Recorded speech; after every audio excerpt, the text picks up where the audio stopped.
Right now, we're 50% down from last year. Really?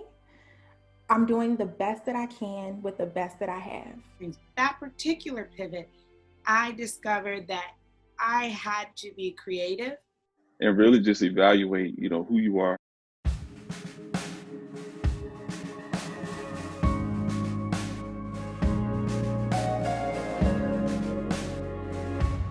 Hello, and welcome to another episode of Pivotal Moments with Liletta.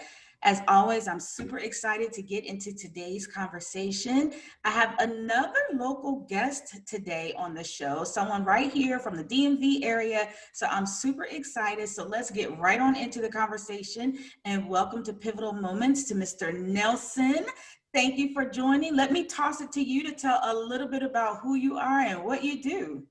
I'm Nelson. I'm owner and operator of VSoul Photos, serving the DMV area and other places where I am requested. Um, uh, my mantra is every photo has a story, every story has a soul, basically stating that each person has their own vision of who they are, and they have to give life to their own story. My job is just to capture it through photography. So that's pretty much it. Family man, have a wife and a beautiful daughter, 3 years old, and just look to make them proud of me with every move that I make. That is awesome. Very, very cool. Well, welcome to the conversation. And, let's just get right on to it because we're talking about pivotal moments. And I always say this, but it's just so true. The year 2020 has just been filled with people having to figure out a way to pivot, especially people in fields like what you do. Right.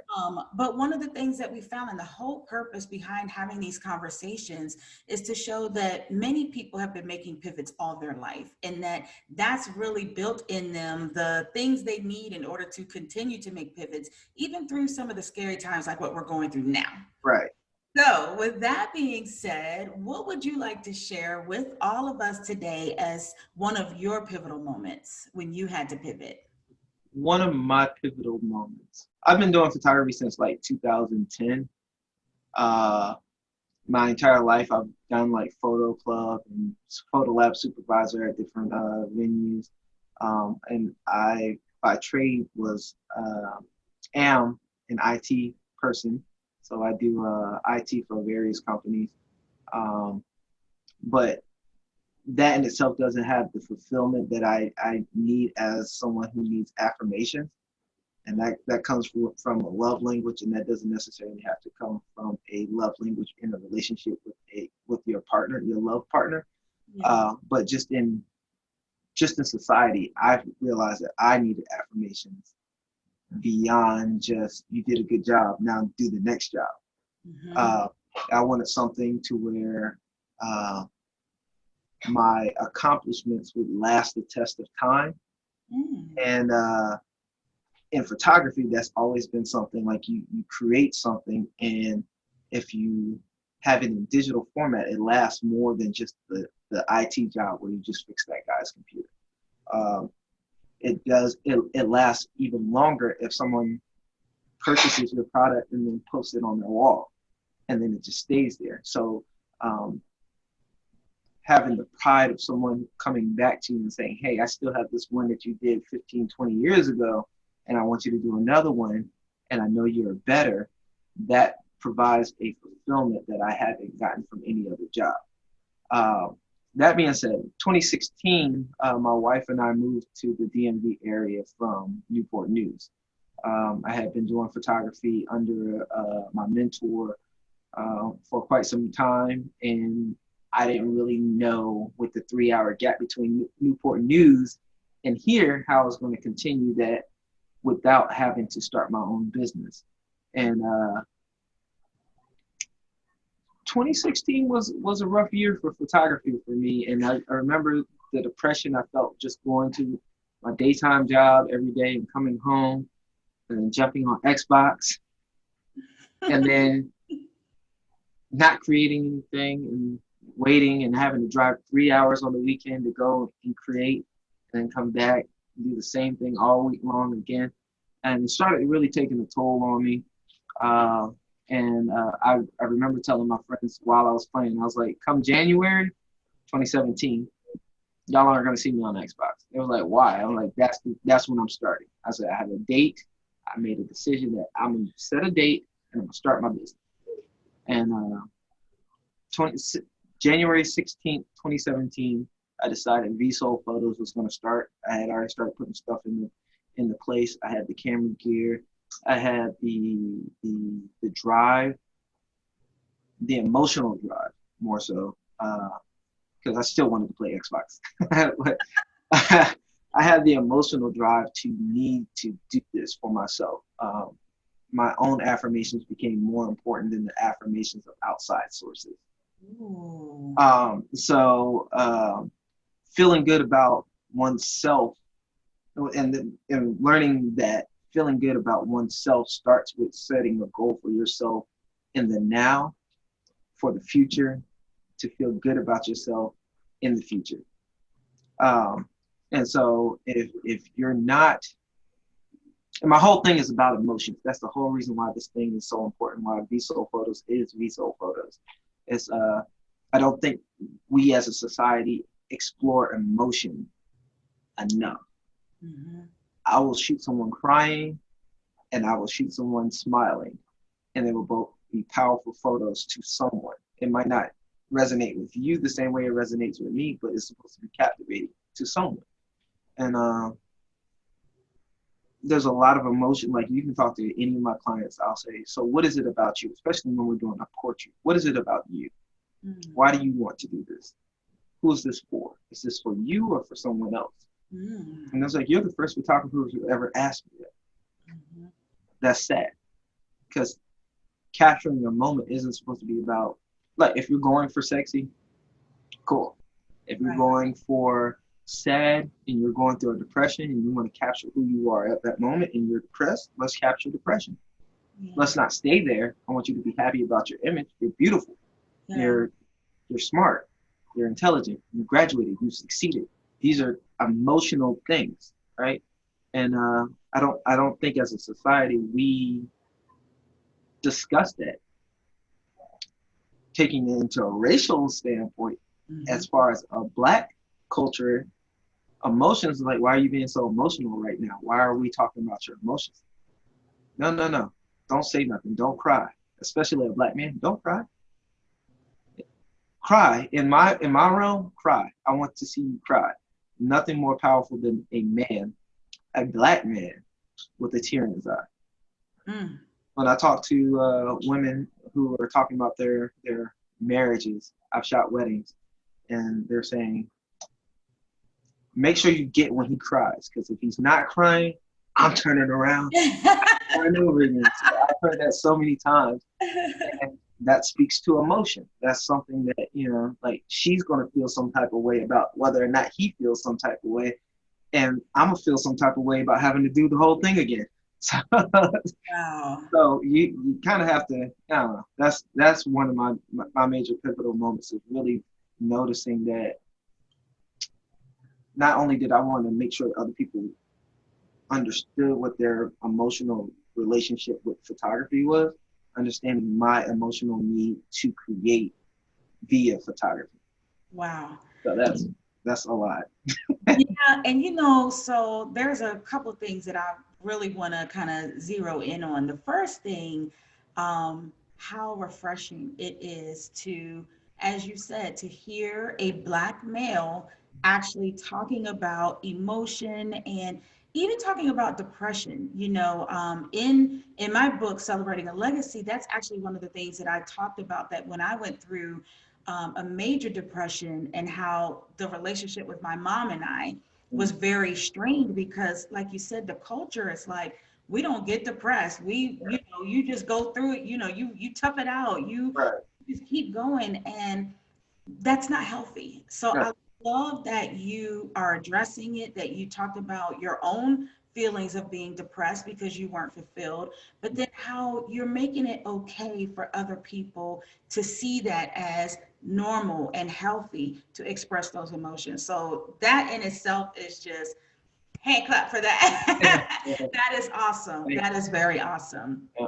Yeah. I will say, like, even, been married a lot of years, and our my wife and I's relationship is definitely taking an upward swing as far as like just being able to communicate just by simply saying, I have anxiety, Hmm. I have depression, Yeah. uh, I'm not feeling too great today. And Hmm. then both of us taking the time to actually not talk, but just listen to the emotion, even the body emoting, like Yeah. the the way that you move or the way that you twitch when something's uncomfortable, and just listening to that. Uh, it's been refreshing. That's been refreshing. Just being able to communicate, even if we don't have to talk, we can just look at each other and kind of know something's up, Yeah. and whether or not it's a good time to talk about it. Sometimes you got to give them space to kind of process it. I need it myself. People have to really understand who they want to be seen as, and understand whether or not their moves are leading them into that path or they're outside their realm. And it nicely segues into the next question that I always ask, because when we talk about pivotal moments, the moment itself is something that obviously causes the shift, but that pivot point is something that is unchangeable. That's something, you discover what's important to you, what's something that I can't change this. I have to make the shifts around that because it's that important. And a lot of times we don't really figure that out until we've made the pivot. And then Right. we look back and we're like, okay, so that's what's important to me. So for you, in making your pivot, what did you discover is that unchangeable thing that's important to you? Um,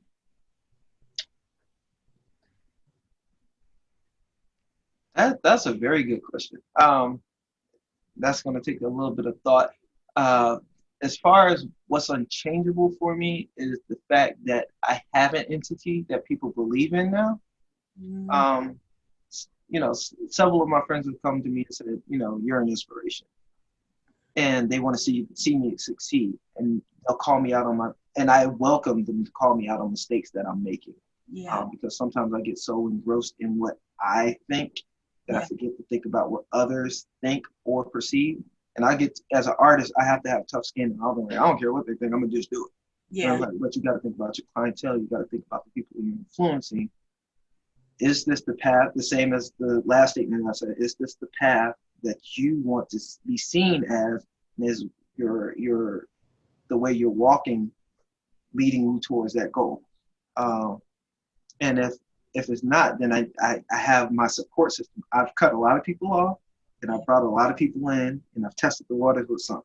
yeah, And I need them to be my defining rod as far as like where I'm going, because I'm all over the place half the time. But yeah, so I can't let this machine fail based off of personal irresponsibilities. mm, So it keeps me accountable to what I have going on. And so like I'm excited when I make one more dollar, because that's one more dollar closer to being able to pay somebody who needs my blessing. mm, And so like I don't want to hold my talents. I want to pass them on. Yeah. yeah, There's a couple of parables we can talk about, but I don't want to hold on to those because they're not meant for me. My gift is going to be given to the world. That's why I'm a servant. I'm yeah, always be a servant. And if I'm uh, modeling myself after my vision of Christ, yeah, my understanding of my walk with God, then I have to be a servant. yeah, You know, again, like even like I'm big on my relationship with my wife. I say, hey, I need to serve you today. I don't know what it is. I just feel like I need to serve you. What can I do for you? And she's just like, nothing. So okay, well I'll sit here and do nothing with you. And but that's something that I think is important, is to be able to give and also know how to receive. And for the longest time I couldn't even receive a compliment. I didn't know how to. I don't really know what to do with this. But yeah, a simple thank you and continue doing what you're doing is thanks enough, yeah, um, for some people. yeah. So I don't know. Like I guess that's a long-winded way of saying I just can't fail at this business, and I got to keep making it to where people are appreciating the work, so I can be able to appreciate the people who helped me get here. Yeah, yeah. And it sounds like, so this is kind of what I do in my workshops, right? Like we sit down, we talk about it, and then we narrow it down to like its smallest form. And what I'm hearing really is people and relationships is what is very important to you. That's one of those things that's like you really want to make sure that it holds the value that it's supposed to hold in your life. Right. You mentioned your relationship with your wife, your relationship with your friends and team and supporters, and even your clients. Mm-hmm. It's all about valuing and the purity of that relationship and how you can give of yourself in those relationships. Right. Yeah, I like it. That's pretty much it. So. Yep. So now when we talk about, so we've talked about making the pivot, another form of movement when we talk about pivoting is adjusting. Mm-hmm. And, you know, I always talk about it, how I was pretty interested to find out that adjustment and pivot, while they seem the same, adjustment really does kind of take on a different tone. Okay. Adjustment is more so about adapting to mm-hmm. something and kind of, you know, just staying in line with it. You know, pivot is more about our own control and interest, but with adjusting, a lot of times that's really what we just adapt to. It's not always, you know, fun, but right. It's what we find that we have to adapt to. So for you, can you tell us about a time where you had to maybe make an adjustment mm-hmm. rather than a pivot, and how you got through that? Oh, I could say there were some jobs that there's some jobs that I've accepted that, although it is photography, I wasn't too appreciative of the work that I was being asked to do because the relationship portion wasn't there. The respect for, if I don't feel like I'm respecting you, or I don't feel like you're respecting yourself, I have no problem telling you I'm not doing this shoot. Wow. That was not something that I did previous. I would just take the job because I wanted my business to grow. And it was about making the business grow, make the business grow, make the business grow. And I found that I have been more successful when I just, without compromise, just ask you about your feelings. Yeah. And it's a visceral feeling. Like, it's something that I'm passionate about. Like, I almost have tears in my eyes now because, like, I have no problem shooting music, right?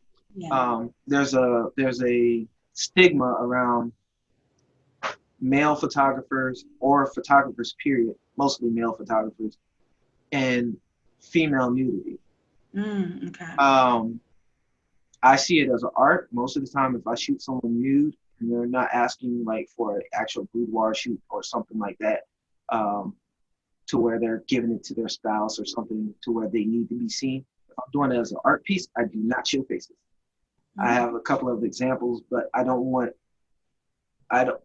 show actual like details in certain body parts. I will hide it with shadows and things of that nature. And I know that becomes and I'm gonna bring it home. I know that becomes a distraction, you know, in what the actual art form is, the capturing of light on a figure, you know. So that's my goal. I've been asked to shoot some very raunchy things before, and I just didn't feel that it was personal enough and it was respectful enough for my particular brand. I have no problem with them exploring their art, still have a great relationship with the company that asked me to do it. It's just not me. And I was like, this isn't me. Let me find you somebody who is great at this particular genre of work. Gotcha. That took a lot of growth and adjustment in the way that I handled my own business and myself, and respecting myself and what I wanted to do. It wasn't a pivot from photography. And like, you know, like, I love it. Yeah. So I had to adjust myself to make sure I felt good about what I was doing. I called my grandma my grandma's like, monitor and adjust, but get your money. And I was like, yeah, I get it. Like, and that's her mantra. Monitor and adjust, monitor and adjust, monitor and adjust. And she was like, if you do what you have to do, you can choose not to do that.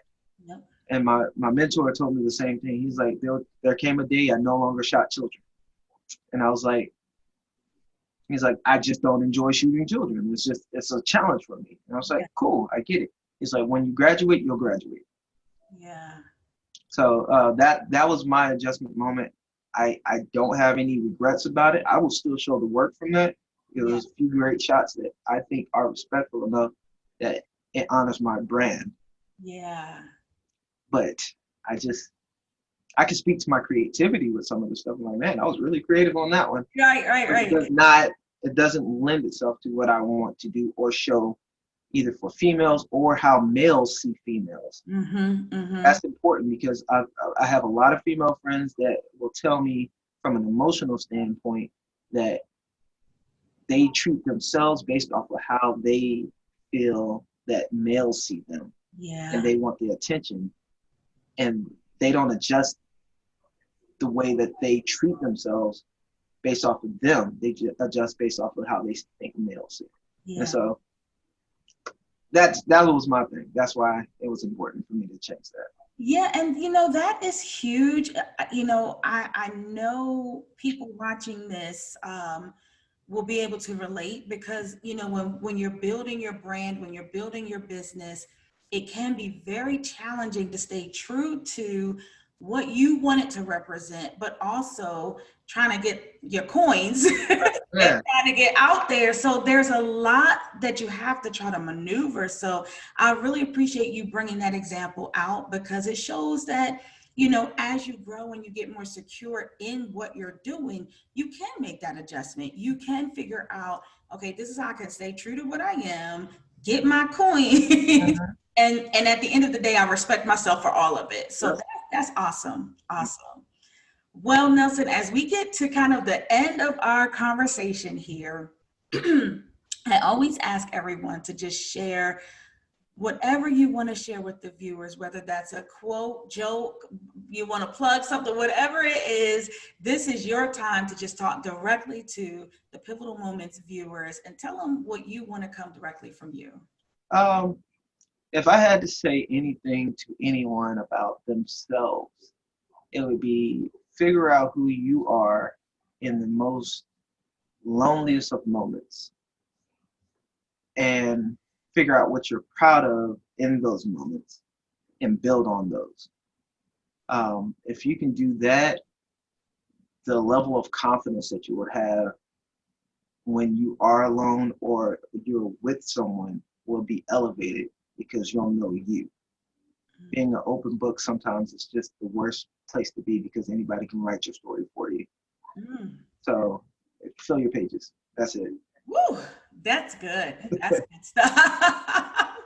That is good stuff. Wow. Well, thank you so much for sharing your time and sharing your pivotal moments with us. It is refreshing and encouraging and inspirational. So I really personally thank you. And I know that the viewers watching are going to also feel really connected with you and really enjoy what you had to share today. I appreciate it. Thank you. You're so welcome. And everyone, you've been watching another episode of Pivotal Moments. Again, another great guest has shared some pivotal moments that he went through. I'll make sure to have this information as always so that you can reach out directly to him. And as always, just thank you for supporting me and for supporting the show, Pivotal Moments with Liletta. And we will see you next time.